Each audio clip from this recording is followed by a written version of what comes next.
రామదాస్ గారి విషయంలో కనపడలేదండి భద్రాచలంలో గంజిగుంటలో పడిపోయినటువంటి పిల్లవాడి శవాన్ని ఉడికిపోయిందాన్ని తీసుకెళ్లి రాముడి దగ్గర పెట్టి నువ్వు ఇచ్చిన కొడుకు ఇవ్వాలనుకుంటే ఇయ్యి, లేకపోతే నీలో కలిపేసుకో.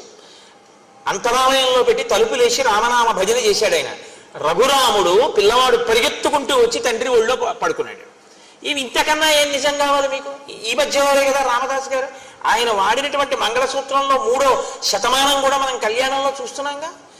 ఉన్నాడు రాముడు, మీరు నన్ను నమ్మండి, రాముడు ఉన్నాడు, ఇప్పటికీ రాముడు తిరుగుతూనే ఉన్నాడు. మీరు నమ్మి ఉన్న చోట మీ వెంట రాముడు ఉన్నాడు.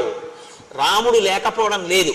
మీరు పడుకుంటే ఆయన మీ పడుకున్న చోట ఉన్న కుర్చీలో ఆయన కూర్చుని ఉంటాడు.